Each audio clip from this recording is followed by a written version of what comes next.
大家好，欢迎来到慧宇强势文化频道。在这里，我们将一起穿透人性，掌握财富密码，解读情感真相，颠覆你的认知边界，与您一同成长。记得点赞、订阅并打开小铃铛，这样您就不会错过我每天的新视频。今天视频的主题是自我疗愈的10大法宝，扎心醒悟，重启人生。疗愈第一步，认清伤害你的源头，它能帮助我们拨开迷雾，看清真相，不再为别人的错误买单，也不再用别人的错误惩罚自己。只有认清了伤害的源头，我们才能有针对性地进行疗愈，才能真正地放下过去，走向新生。你有没有发现，很多欧美的名人都是到了30-40岁才开始公开童年受过的伤，特别是父母带来的伤害。年轻的时候，我们好像从没想过这些，这是为什么呢？可能是因为小时候受伤的时候，我们的大脑启动了保护机制，它会美化那些痛苦的记忆，让我们记不清细节，或者觉得没那么糟。但这不代表伤痛消失了，它们只是藏在了心里，总有一天会浮上来。而且醒悟的时刻往往在中年。很多人不明白，真正让你痛苦的往往是最亲近的人，因为他们要伤害你，首先要取得你的信任。想想那些不幸的人，他们也需要发泄情绪，但在外面又不敢得罪人，最后只能把怒火撒在孩子身上，因为孩子不会反抗。他们觉得打孩子是没成本的。不只是父母，老师也可能扮演伤害者的角色。如果你跟我一样来自底层，回头看看，你会发现不少小学老师、初中老师素质真的堪忧，他们骂学生的话简直恶毒。当然，农村的父母骂孩子也一样难听，他们还会传递一种观念，快乐是不对的，享乐是罪恶的。结果就是在这种环境下长大的孩子，幸福来了也不敢接受。想要走出这种心理困境，第一步就是搞清楚谁是坏人，谁是恶鬼，谁才是你痛苦的根源。别以为这很容易，很多人都被孝道、人情世故这些有毒的文化绑架了，不敢正视伤害自己的人。疗愈第二步，别怕语言攻击和道德谴责。一旦你开始觉醒，开始为自己争取幸福，肯定会有人攻击你，指责你，因为那些伤害过你的人会想，以前我欺负你，你屁都不敢放，现在你翅膀硬了，还想让我道歉，没门，我要骂死你。如果你是成年人，就要明白，语言攻击伤不到你，除非你自己往心里去。就像我，每次老家来电话或者消息，我都当是疯狗乱叫，觉得吵，直接挂断拉黑。而且我打算永远不回老家，因为那个地方就是粪坑。更重要的是，当年那些抢我家东西、欺负我家人的恶鬼还活着，甚至还在当官，只要他们没死绝，我肯定不回去。以前回老家，我就感觉浑身难受，运气也变差，可能就是因为那地方太脏了，臭气熏天。我唯一能做的就是离它远远的。疗愈第三步，尽量往前看，别回头。人要往前看，谁都知道，但真做起来比登天还难。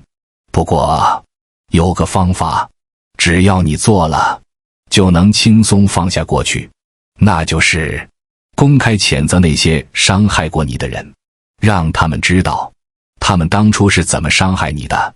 当然，他们大概率不会承认错误，还会不你，说你想太多了，要多看好的一面。没关系，他们道不道歉不重要，重要的是你要把心里话说出来，而且要带着刺。狠狠地刺痛他们。他们不道歉，以后就当他们是仇人，永远别给他们好脸色。人就是这么贱，很多时候，你只有亮出獠牙，别人才会尊重你，重视你。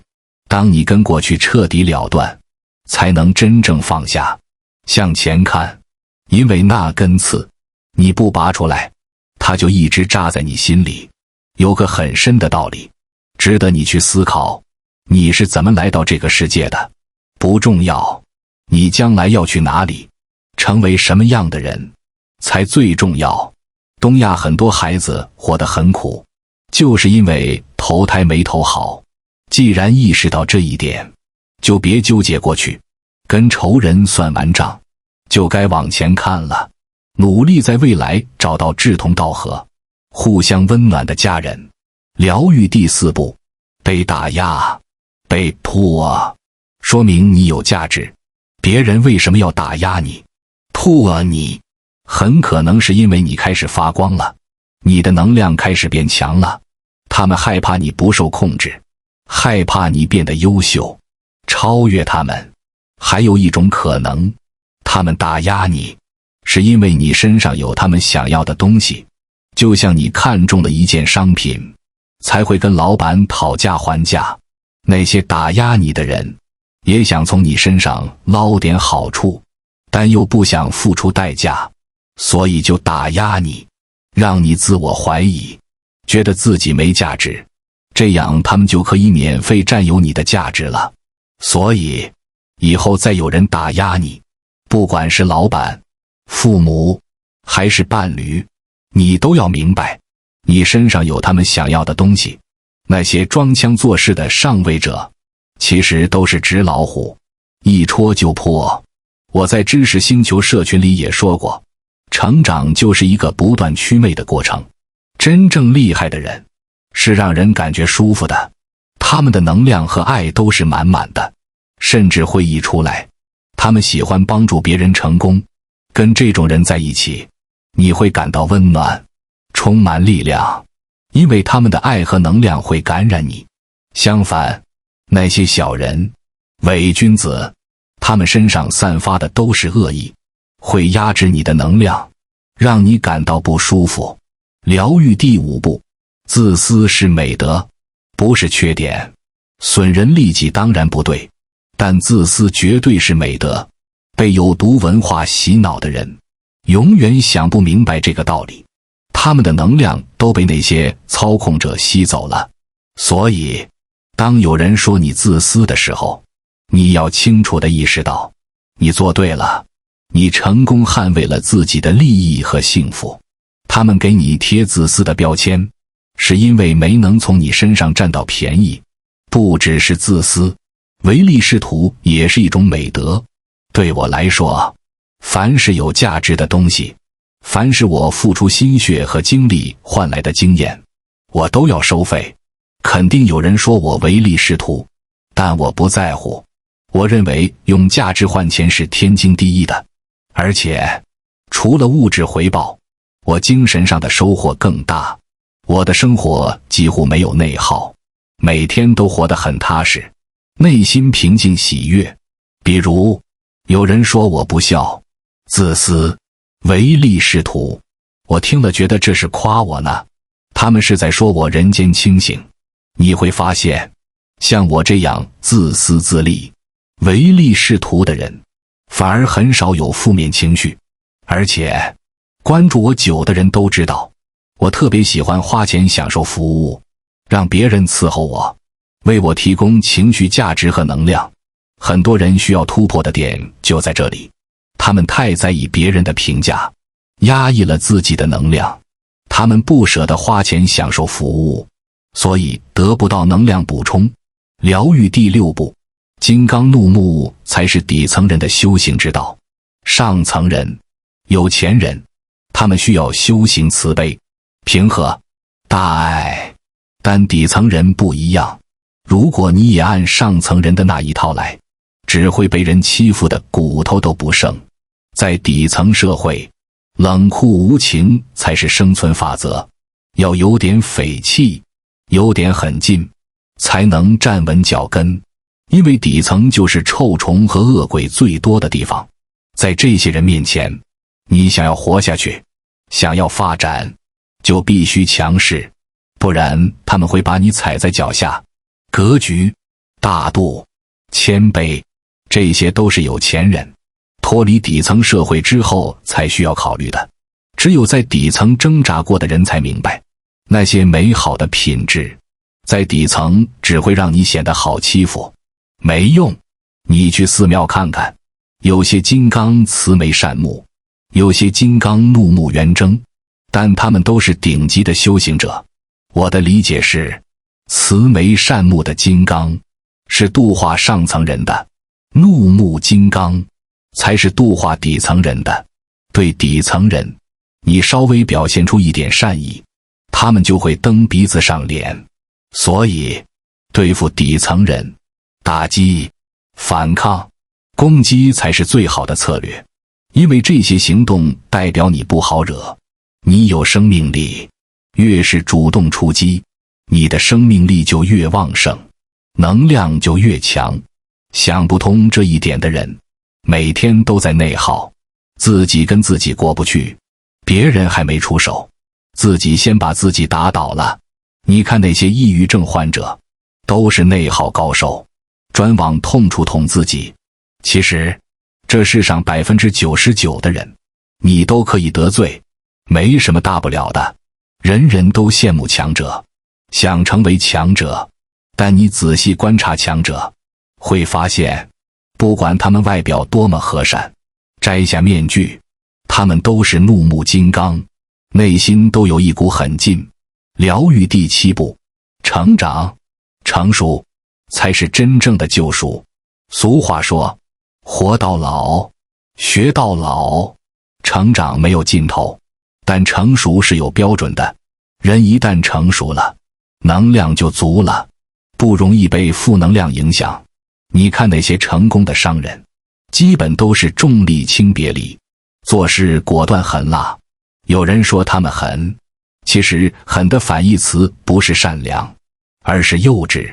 那些狠人只是不幼稚了，更成熟了而已。那些把利益看得比人情重的人，只是不再天真了。我建议大家多跟商人学习，不只是学他们赚钱的本事，更重要的是学他们懂人性，因为他们见过各种各样的人，样本量足够大。如果你学过高中数学，就应该知道，数据越多，样本量越大，你对概率、对真相的认识就越清晰，就不会对小概率事件抱有幻想。比如，某些地方的底层人，大概率都是见利忘义、恩将仇报，不会独立思考的巨婴，所以要严格筛选。电视剧里经常演坏人浪子回头，放下屠刀的戏码，但明白人都知道，那是小概率事件。真正的大概率事件是，一个人做了坏事，就别指望他变好了。这就是为什么家暴难，有第一次就会有第二次。这也是为什么大部分公司不敢招有前科的人，因为他们二进宫的概率太高了。我经常在知识星球社群说，有些人作恶是基因问题，跟教育、道德感化没关系。遇到这种人，躲远点就行了。再比如，很多人以为理解、包容、圣母心能换来友谊和爱情，但从概率上说，圣母心只会招来白嫖和白眼狼。所以，生意人会把规矩、原则定得清清楚楚，他们按规则、按人性办事，不会感情用事。你会发现，人越成长，对客观概率的认识就越清晰，越不会感情用事，期待小概率事件发生。疗愈第8步，环境对人的影响超乎想象。举个例子，一个人能不能安逸的独处，取决于一个因素，当地人的素质水平。为什么北上广深的房价那么贵？一个重要原因是，这些地方文明程度高，人均素质高。在这样的地方生活，不管你选择什么样的生活方式，独来独往也好，热闹喧嚣也好，别人都不会觉得奇怪，因为素质高的人没空管别人，而且他们见多识广，你那些怪异的生活方式，他们早就见怪不怪了，更不会找你麻烦。但是，如果你身处的环境人均素质很低，那独处就很不利。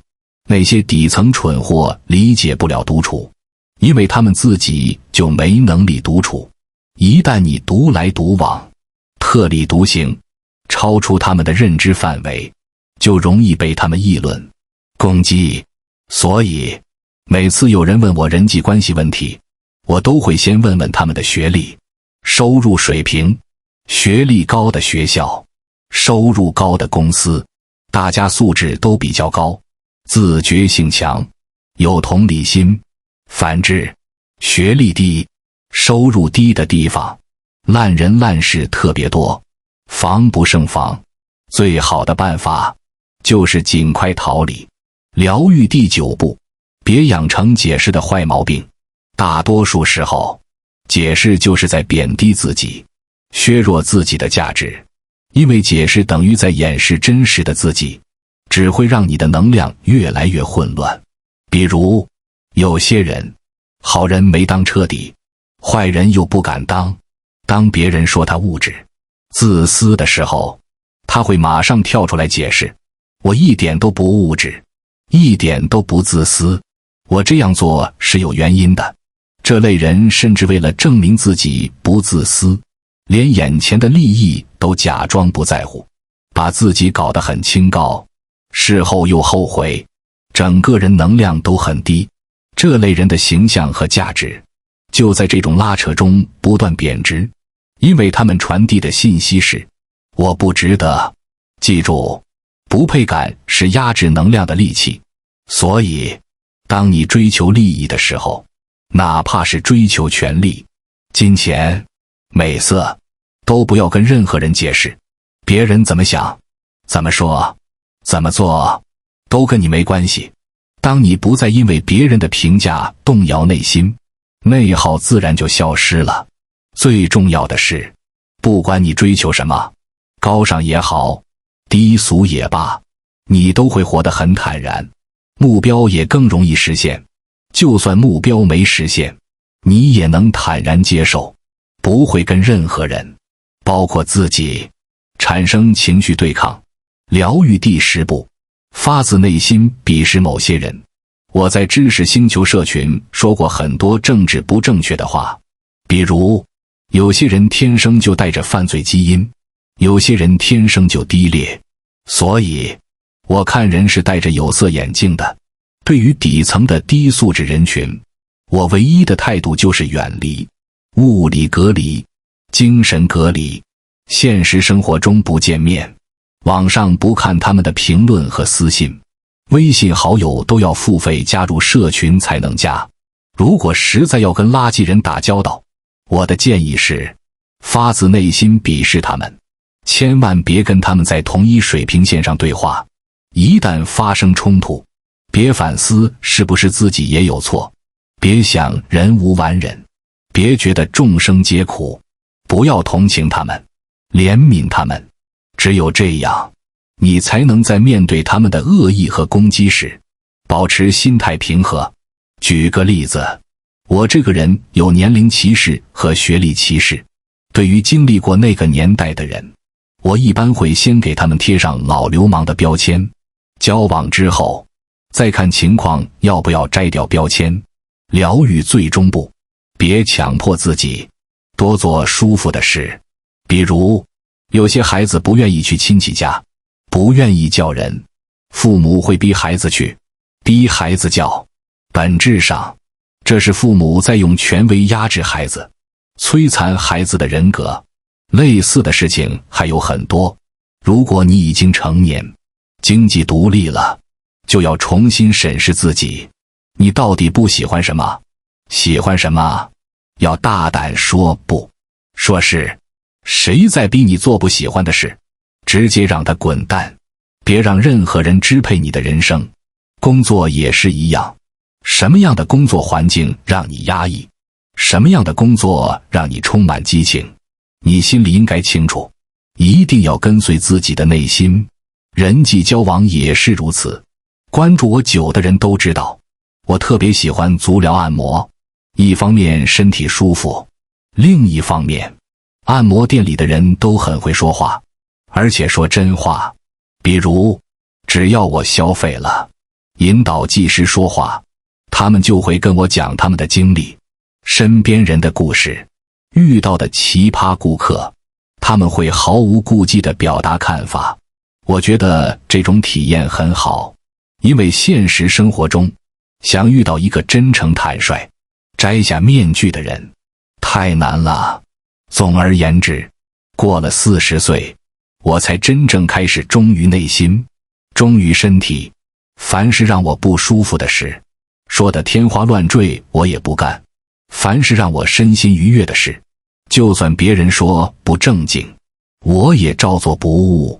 当然，想要活得随心所欲，需要一定的经济基础，但反过来说，如果你先让自己体验一下随心所欲的感觉，哪怕只是小小的放纵，也能极大地刺激你赚钱的欲望。以上就是自我疗愈的10个法宝，希望这些扎心的话能让你醍醐灌顶，重启人生。现在你有什么想法呢？或者你在自我疗愈的路上有什么心得体会？欢迎在评论区留言分享，让我们一起探讨，共同成长。